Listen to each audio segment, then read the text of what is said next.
Hello' friends, good evening.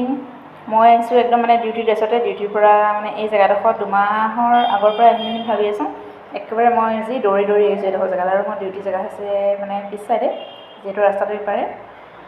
আৰু চাওকচোন জেগাডোখৰ ইমান ধুনীয়া লাগে, কিবা এটা ভাল লাগে, একদম পূৰা নেচাৰেল পৰিৱেশ, একদম চবফালে সেউজীয়া, বহুত ধুনীয়া লাগে জেগাখিনি। আৰু এডোখৰ বিলৰ নিচিনা আৰু সৰু সুৰাকৈ পূৰা পানী দেখিছেনে, আৰু এইফালে শিল আছে ডাঙৰ ডাঙৰ, ভাল লাগিছে আৰু বহুত ভাল লাগিছে জেগাখিনি। আৰু আহি পিনি অকণমান ভিডিঅ' বনাইছোঁ, বোলো দেখুৱাওঁ আপোনালোককো। আৰু এইফালে চাওক, আমাৰ ভিডিঅ' বনাই ৰেডি। আৰু এয়া দেখিছেনে, ইমান ধুনীয়া লাগিছে জেগাডোখৰ। কেনেকুৱা লাগিছে কমেণ্ট কৰিব সকলোৱে দেই।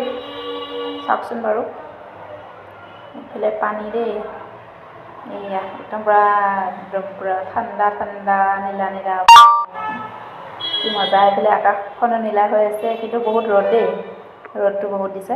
আৰু এইফালে দেখিছেনে, একদম কি সুন্দৰ পৰিৱেশ এটা, একদম পূৰা নেচাৰেল পৰিৱেশ। ইয়াত কিবা এটা ভাল লাগিছে আহি পিনি দেই, বহুত ভাল লাগিছে আহি পিনি। ডেইলি আহি পিনে মই কৈছোঁ নাই, মই 2 মাহৰ পৰাই ট্ৰাই কৰি আছোঁ আহিম বুলি, কিন্তু আজি টাইম পাইছোঁ আহিবৰ কাৰণে। আৰু যিহেতু অলপ টাইমৰ কাৰণে মানুহ নাছিলে, আৰু সেইটো কাৰণে আহিলোঁ। আহি পিনি কেনেকুৱা লাগিছে ভিডিঅ'টো আপোনালোকে জনাব দেই। Bye bye.